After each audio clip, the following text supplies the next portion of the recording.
Captain Ryan Clark stood on the bridge of the horizon's edge and watched the stars through the viewport. His crew had been working in the Kepler 442 system for 3 months now.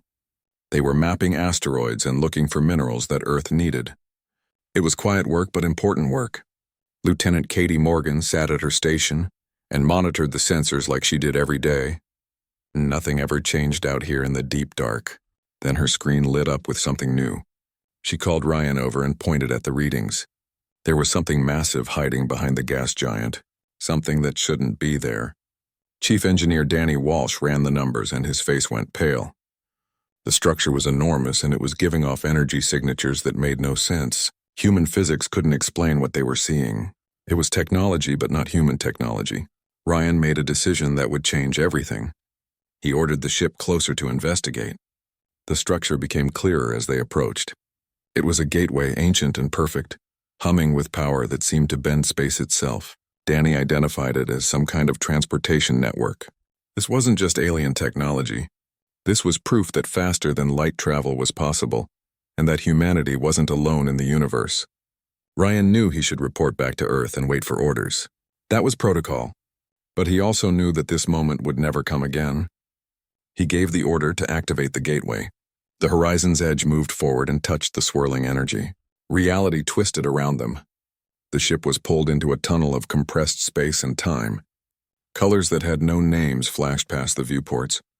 Then suddenly they were somewhere else. The star system they emerged in was nothing like the empty Kepler region. It was full of ships. Dozens of vessels of all shapes and sizes moved through space in organized patterns. None of them looked human. Ryan's crew stared in silence at the impossible sight. They had just discovered that Earth was not alone, and that there was an entire civilization out here among the stars. The alien ships detected them immediately. Patrol vessels surrounded the horizon's edge. Ryan activated first contact protocols and sent out peaceful greetings in every language and mathematical pattern Earth had prepared. The response came in perfect English. Ambassador Helen Price, back on Earth, received the transmission hours later after Ryan sent it through the gateway. The message was simple and devastating. The Galactic Council acknowledged humanity's existence. They had known about Earth for centuries. They had been watching through long-range sensors as humanity grew and developed. But the Council had made a decision long ago. Humanity was to remain in its home system. Earth was quarantined from galactic civilization. The reason made Ryan's blood boil. Humanity was classified as a primitive war-breed species, too violent, too aggressive, too dangerous to be allowed near the peaceful species of the galaxy. The Council had watched the world wars. They had seen the nuclear weapons. They had observed every conflict and every act of violence in human history. In their judgment, humans were little better than savages wearing clothes. They were animals that might one day evolve into something better, but for now they needed to be kept locked away. Ryan and his crew were permitted to return home, but with a warning. Any attempt to leave the Sol system again would be met with immediate military force. The gateway near Kepler 442 was shut down and placed under heavy guard. Humanity was to stay in its cage and be grateful that the Council was merciful enough to let them live. The trip back to Earth was silent. Ryan's crew didn't speak much. They were all thinking about what this meant. When they finally reached home and delivered their report, the reaction was immediate and divided. Military leaders wanted to prepare for war.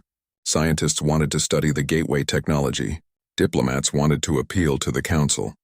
Politicians argued about what message to send to the galaxy. But President Linda Hayes listened to all the arguments and made a different choice. She gathered her top advisors in a secure room deep underground. General Carl Brooks represented the military. Dr. Gregory Stone represented the scientific community. Dr. Maya Patel represented the intelligence services. President Hayes told them her decision. Earth would stay silent. Humanity would accept the quarantine without protest. They would send no messages, make no appeals, launch no attacks. To the Galactic Council, it would look like humanity had meekly accepted their place as inferior beings. But that silence would be a lie.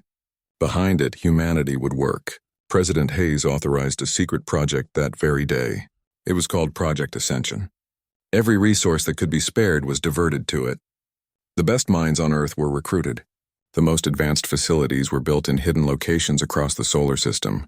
The goal was simple but enormous: If the Council thought humanity was primitive, then humanity would evolve beyond anything the Council had ever seen. Dr. Gregory Stone took the sensor data from the gateway and began working on the mathematics. If aliens could build technology that folded space, then humans could learn to do it too.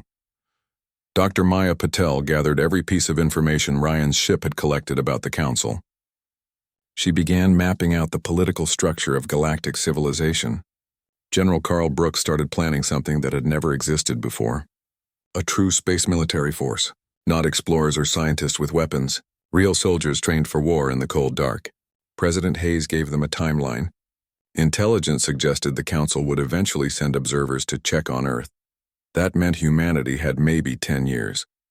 Maybe 15 if they were lucky. In that time, they had to transform from a quarantined species into something powerful enough to demand respect. The work began immediately.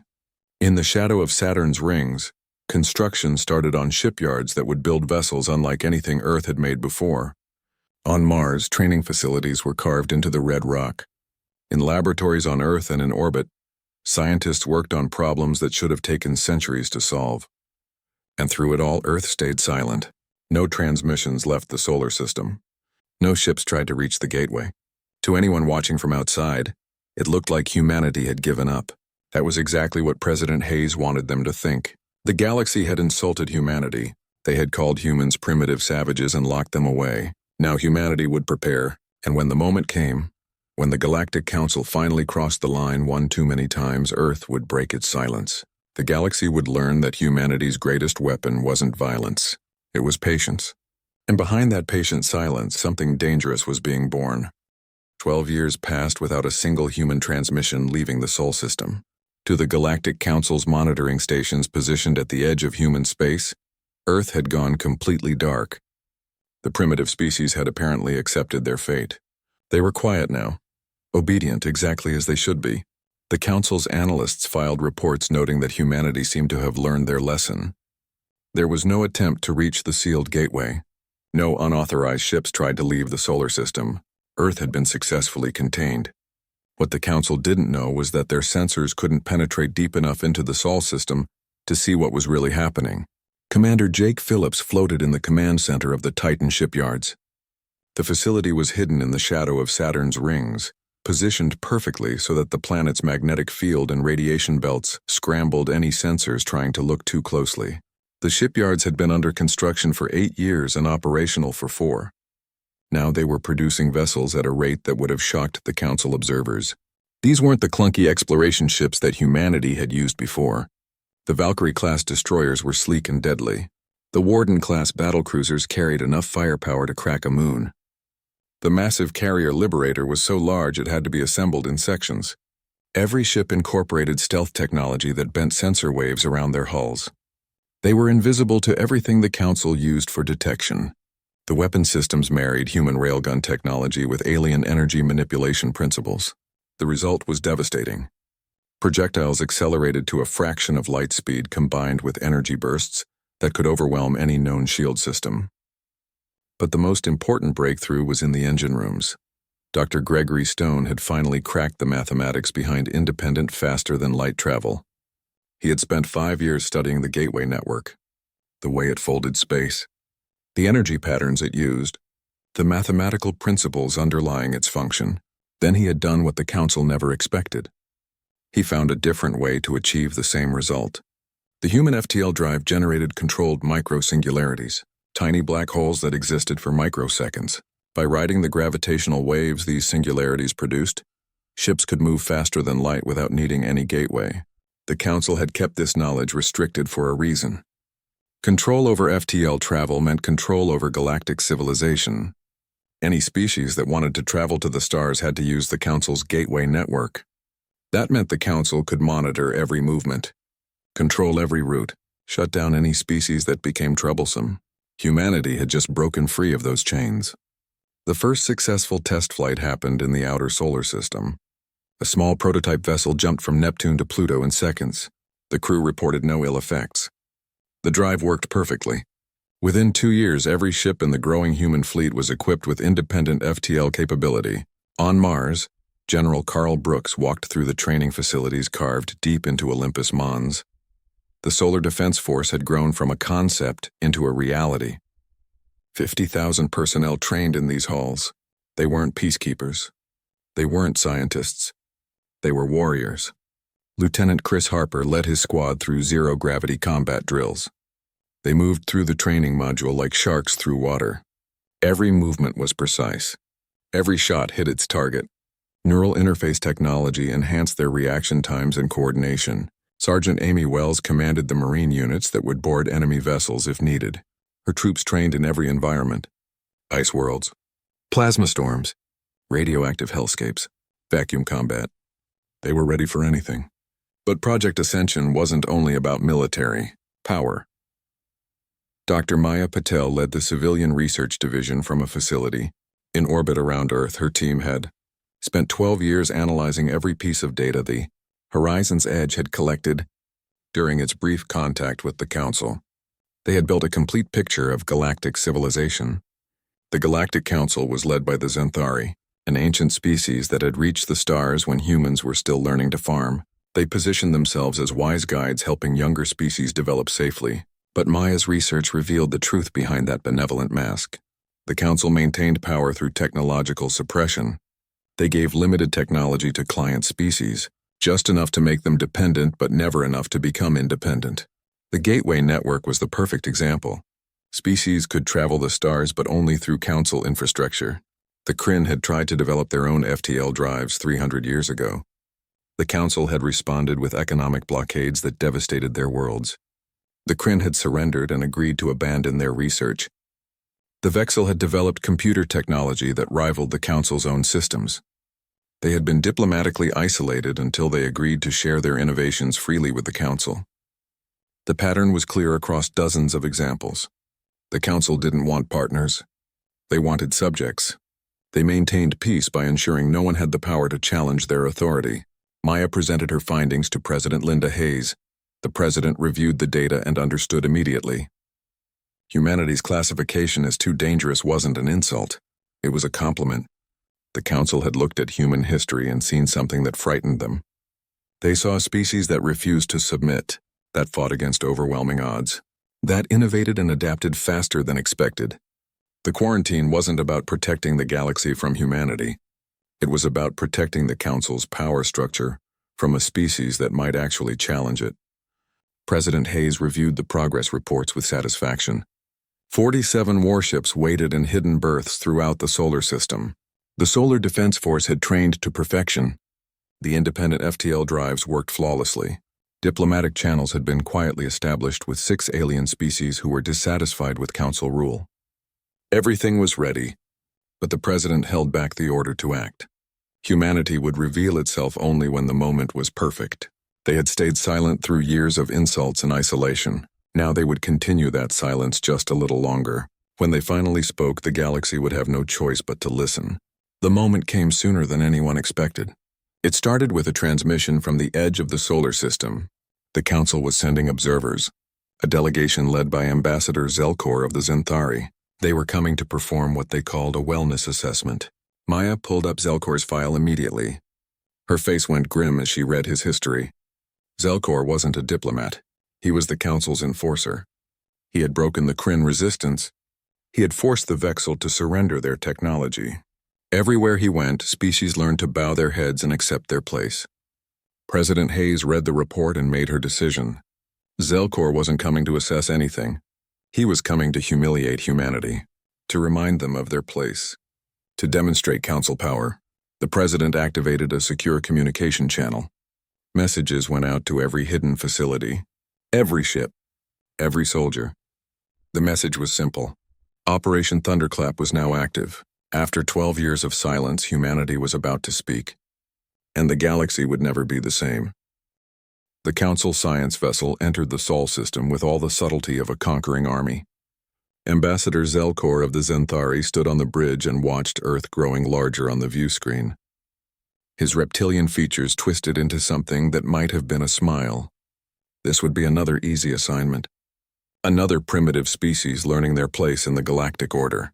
Zelkor had performed this duty dozens of times across his long career. The pattern was always the same. Quarantine species initially resisted. They sent angry messages, made demands, pleaded for reconsideration. Then reality set in. They realized they had no power. No options, no choice but to submit. Eventually they broke. They accepted whatever terms the council offered. They paid their tribute. They bowed their heads. They learned to be grateful for the scraps of technology the council allowed them. Humanity had been unusually quiet for the past 12 years. Zelkor assumed they had broken faster than most. Good. That would make this easier. The transmission began as his ship reached Earth orbit. Zelkor had overridden every communication system on the planet. Every screen showed his face. Every speaker carried his words. It was a demonstration of technological superiority, a reminder that the council could reach into their homes whenever they chose. Zelkor's speech was carefully crafted. He praised humanity's admirable restraint in accepting their quarantine. He compared them to domesticated animals that had learned not to bite their masters. The metaphor was deliberate, insulting, designed to reinforce their inferior status. Then he delivered the real message. The observation period was being extended indefinitely. Humanity would remain isolated for at least another century, perhaps longer. The council would decide when and if humans had evolved beyond their savage nature. But isolation wasn't enough anymore. Zelkor announced that Earth would now pay an administrative fee for the council's protection. Tribute in the form of rare Earth elements, precious metals, a portion of their food production. The tribute would be collected annually. Failure to comply would result in corrective measures. Zelkor didn't specify what those measures might be. He didn't need to. The threat was clear. The transmission was broadcast live across the entire galaxy. Thousands of species watched. To the Council's client civilizations, this was a familiar ritual. The moment when a quarantined race learned they were now vassals. Most species accepted this fate. Resistance was pointless against an entity controlling 4,000 worlds. President Linda Hayes watched from the Situation Room deep beneath the Pacific Ocean. General Carl Brooks stood beside her. Admiral Nicole Grant commanded the Solar Defense Force from her station. Dr. Gregory Stone monitored the scientific feeds. They all watched Zelkor's smug expression, his casual demands, his absolute certainty that humanity would submit. Linda Hayes let him finish his speech. Let him deliver all his insults. Let him make his demands. Then she smiled. It wasn't a pleasant smile. It was the smile of someone who had been waiting 12 years for exactly this moment. She pressed a single button. Across the solar system, hidden facilities received the signal. The Titan shipyards powered down their stealth fields. The ships waiting in the shadow of Saturn lit their engines. On Mars, the Solar Defense Force boarded assault carriers. Around Venus, the Liberator activated its systems for the first time at full power. Admiral Nicole Grant sent a transmission to Captain Ryan Clark. Ryan now commanded the Warden-class battlecruiser Defiance. The message was brief. Operation Thunderclap is active. Show them what happens when you cross the line. Ryan smiled as he read the orders. 12 years ago, he had discovered the gateway. He had made first contact. He had brought back the news of humanity's quarantine. Now he would deliver a different message. The Defiance dropped its stealth field 200 kilometers from Zelkor's science vessel. The sudden appearance of a warship where sensors showed empty space caused immediate panic on the council ship. Ryan watched their scrambling on his screens. Lieutenant Chris Harper locked weapons on the council vessel. Every system showed green, ready, waiting. Ryan opened a communication channel. Zelkor's face appeared. His golden eyes were wide with shock. His earlier confidence had vanished. He stared at the human warship that shouldn't exist. Technology that quarantined species shouldn't possess. Ryan spoke calmly. On behalf of humanity, I'm here to discuss your tribute request. Our answer is no. Zelkor started to respond, but Ryan cut him off. Not only will Earth pay no tribute, but we're formally rejecting the Council's authority over human space. The Sol system and any systems we choose to settle are now under human sovereignty. Your observation period is over. Your quarantine is lifted. Your presence here is no longer welcome. Zelkor's shock turned to outrage.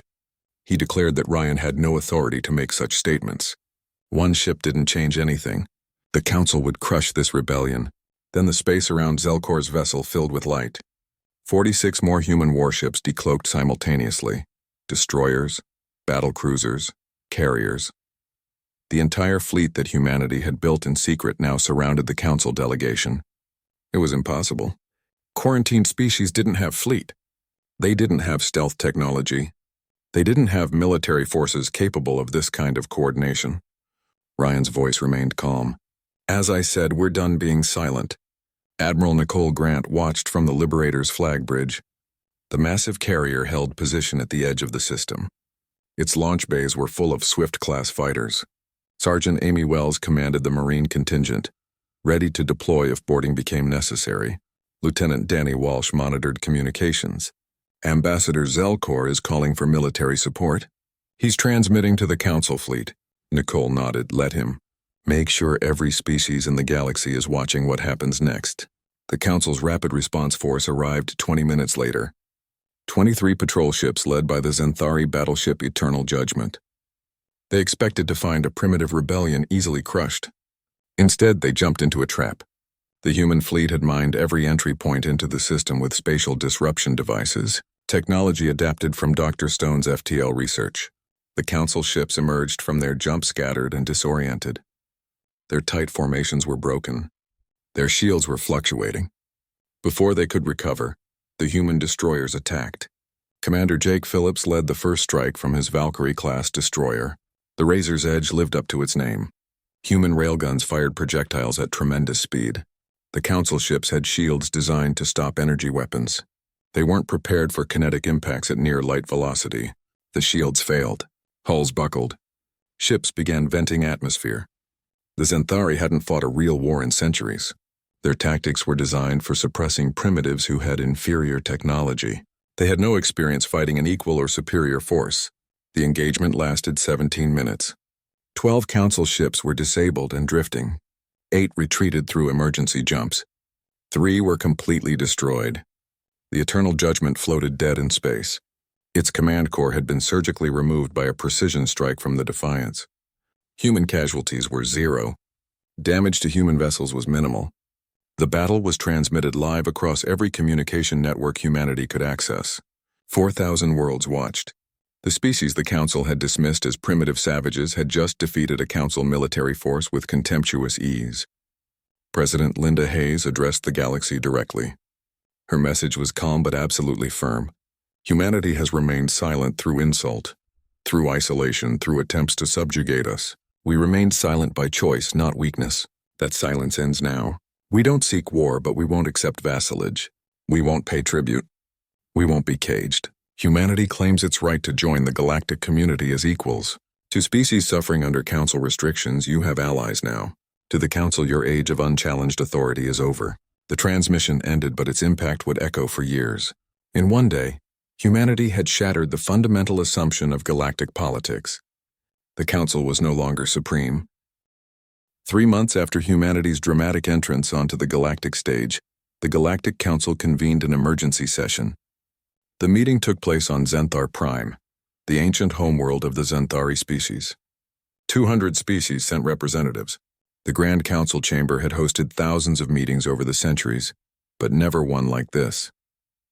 For the first time in recorded galactic history, the proceedings were tense rather than ceremonial.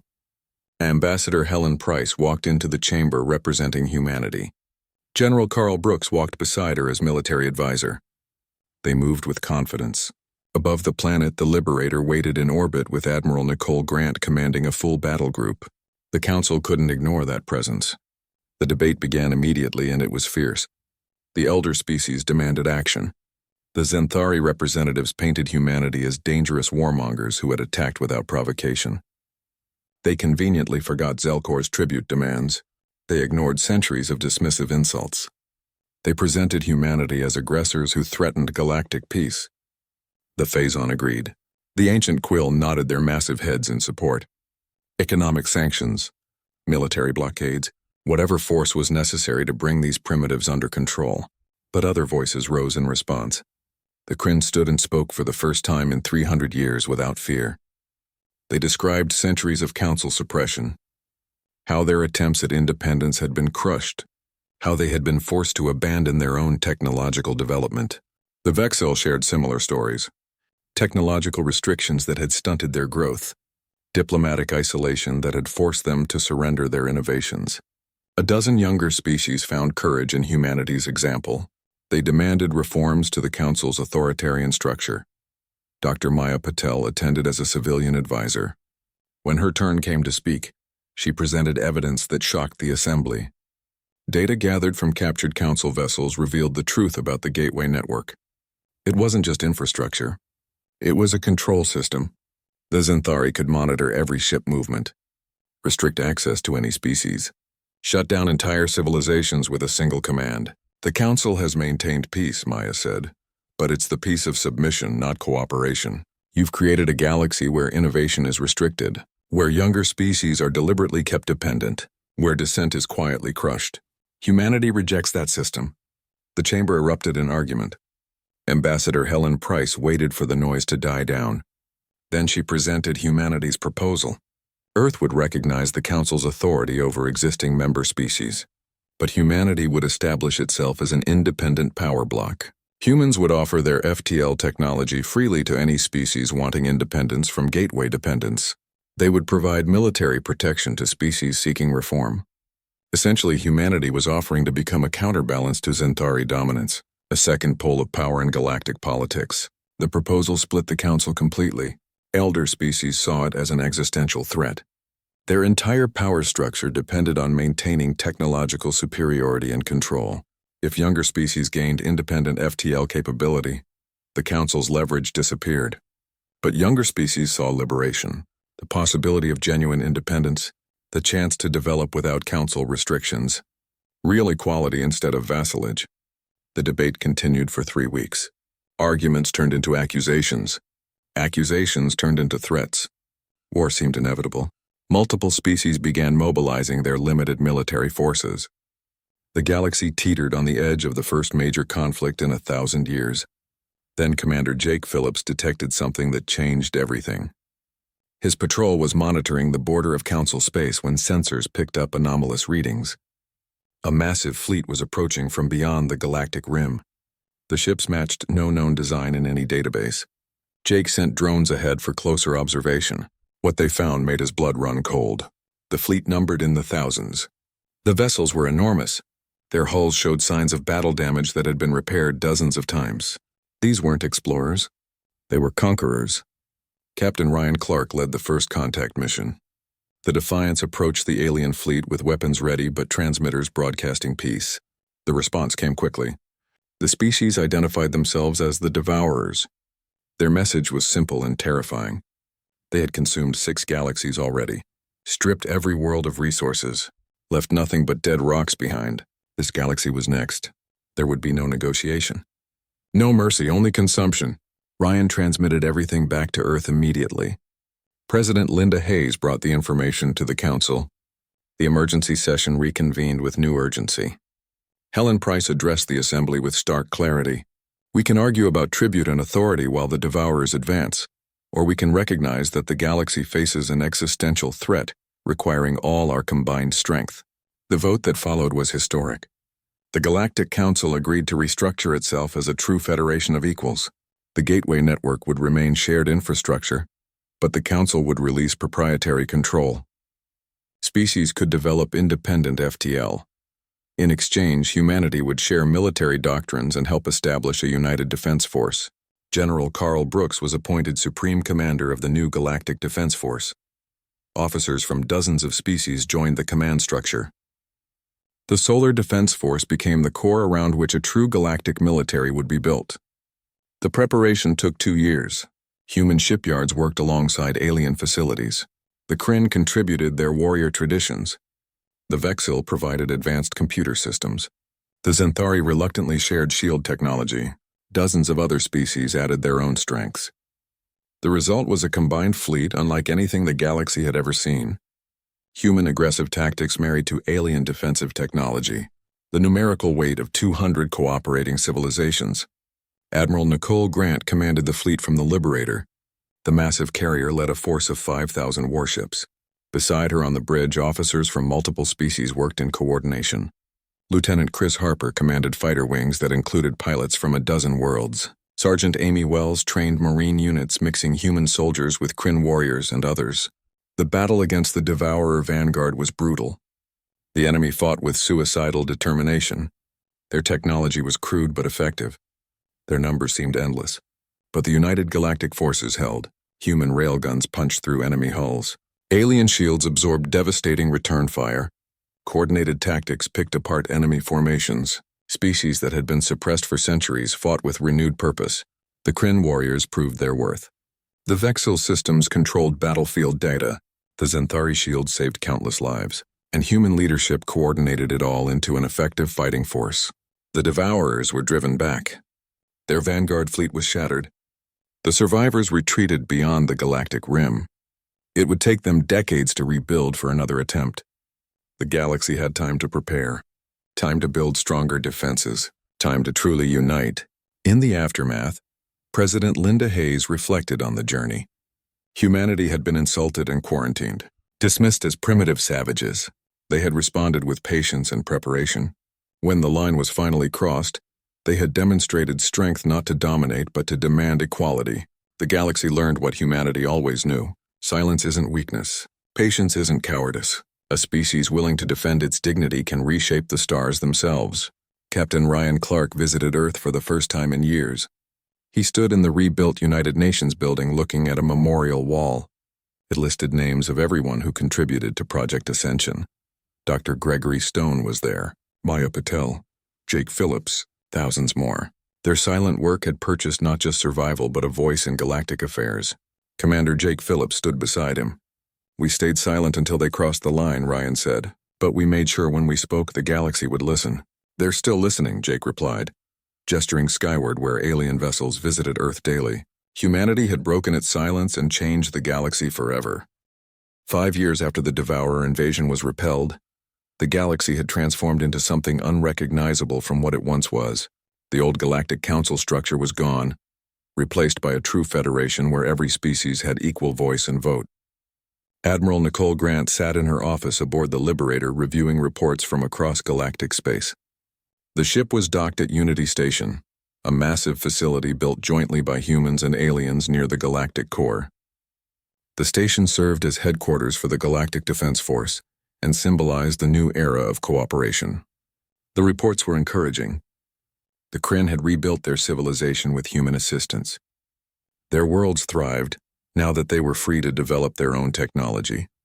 The Vexil had established research partnerships with Earth universities. Their combined work on quantum computing was producing breakthroughs neither species could achieve alone.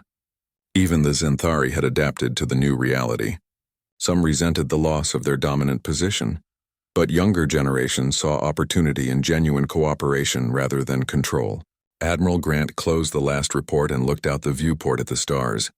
She thought about how far humanity had come, from a quarantined species dismissed as primitives to a leading voice in galactic affairs.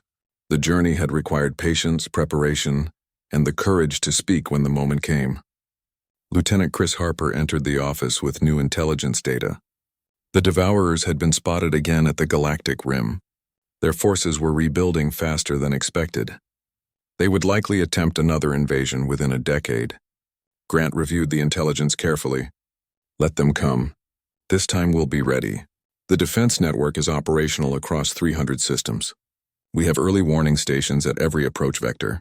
The combined fleet is twice the size it was during the first battle." Chris nodded in agreement, but his expression showed concern. "There's something else. We've detected signals from beyond the Devourer territory. There might be other threats out there we haven't encountered yet." "The galaxy is bigger than we thought." Grant considered this information. "Then we keep exploring, keep building alliances, keep preparing. That's what humanity does best, we adapt." President Linda Hayes was now in her 4th term as Earth's representative to the Galactic Federation. She walked through the halls of the Federation building on Unity Station, greeting representatives from dozens of species. Some she knew well from years of cooperation. Others were from newly contacted civilizations joining the Federation. Each new member brought unique perspectives and capabilities. The Federation was stronger for their diversity. Hayes entered the main assembly chamber for the quarterly session. Ambassador Helen Price sat in the human delegation section. General Carl Brooks attended as Supreme Commander of the Defense Forces. Dr. Maya Patel led the Scientific Advisory Council. Dr. Gregory Stone had sadly passed 2 years ago, But his legacy lived on in the FTL technology now used by hundreds of species. The session began with reports from various committees: economic development in newly independent systems, scientific discoveries from joint research projects, diplomatic relations with species beyond Federation territory. Then discussion turned to the Devourer threat. General Brooks presented the military assessment. Our defensive capabilities have improved significantly. The early warning network gives us months of preparation time before any attack. Fleet coordination drills show excellent cooperation between species. However, we must not become complacent. The Devourers are learning from their defeat. Their next attack will be more sophisticated. Hayes listened carefully. We'll approve increased resources for defense. But we must also remember that military strength alone isn't enough. Our real power comes from unity, from cooperation, from the diversity of thought and capability that our Federation represents. The Assembly voted to increase defense spending while maintaining investment in scientific research and economic development. The Federation would be strong, but not at the expense of the prosperity and freedom that made it worth defending. After the session, Hayes met privately with representatives from the Kryn and Vexil. They discussed plans for joint military exercises and technology sharing programs. The Kryn warriors would train human marines in new combat techniques. Human engineers would help the Vexil expand their computer networks. These partnerships strengthened all parties involved. Commander Jake Phillips commanded the exploration vessel Pathfinder on a mission beyond Federation space. His crew included humans, Kryn, Vexil, and several other species working together. They were mapping unknown regions and making first contact with isolated civilizations. Jake stood on the bridge reviewing data from their latest discovery. They had found another species that the old council had quarantined centuries ago. The Tauren were locked in their home system, classified as too unpredictable for galactic society. Jake opened communication channels and transmitted in multiple languages. "This is Commander Jake Phillips of the Galactic Federation. We come in peace. We've learned that the old quarantine policies were wrong. We're here to offer friendship and freedom." The Tauren response was cautious at first, but gradually warmed. They had been isolated for so long that contact with friendly aliens seemed impossible. Jake explained the Federation structure, how it was built on equality rather than dominance, how species helped each other rather than controlling each other. The Tauren asked the question that every newly contacted species asked: "Why should we trust you? What makes you different from the council that imprisoned us?" Jake smiled. "Because we were where you are now. Humanity was quarantined. We were told we were too primitive, too dangerous, too savage. We broke free not through submission, but through strength and patience. Now we offer others the same opportunity we fought for." The Tauren agreed to send representatives to Unity Station. Another species would join the growing Federation. Another civilization would gain the freedom to develop on its own terms. Captain Ryan Clark had retired from active military service, but remained influential in galactic affairs. He taught at the Federation Military Academy on Mars. His students came from dozens of species, all learning the principles of space warfare and cooperation. Ryan stood before a class of young officers and told them the story of the Horizon's Edge, how a single exploration vessel had discovered the gateway and made first contact, how that discovery led to quarantine preparation and eventual freedom. The students listened intently. Some were human. Others were Kryn, Vexils, Anthari, and newly contacted species. They were the next generation who would protect the Federation and continue expanding the circle of freedom. A Xanthari student raised her hand. "Do you regret activating the gateway? If you hadn't, humanity might have avoided the quarantine entirely." Ryan considered the question carefully. "No. Discovery always involves risk. Yes, we faced quarantine and insult, but we also gained something invaluable. We learned our place in the galaxy isn't given by others. It's claimed through our own actions. We learned that silence can be strength when used with purpose, and we learned that standing up for dignity and freedom is always worth the cost." The class ended and students filed out discussing the lessons. Ryan watched them go and felt satisfaction. The future was in good hands. Sergeant Amy Wells commanded a joint training facility, where human and alien soldiers learned to work together. She drilled her troops hard but fairly. Species differences didn't matter here, only competence and dedication. Earth had stayed silent until the Galactic Council crossed the line of insult. That silence had hidden preparation. When humanity finally spoke, their voice echoed across the galaxy. Now that voice was joined by hundreds of others. Species that had been suppressed found freedom. Species that had been isolated found community. Species that had been controlled found equality. The galaxy was no longer ruled by fear and restriction. It was governed by cooperation and shared purpose. Humanity's greatest contribution wasn't military technology or FTL drives. It was the simple idea that every species deserved dignity and freedom. That strength should defend rather than dominate. That patience could be more powerful than aggression. The stars stretched endlessly above Earth. Once humanity had been confined to one small system. Now their ships traveled across thousands of worlds. But more important than territory was the legacy they had built. A galaxy where new voices could speak without fear, where different species worked together toward common goals, where even the youngest civilizations could stand equal with the oldest. Earth had stayed silent. Then Earth had spoken, and the galaxy would never be the same.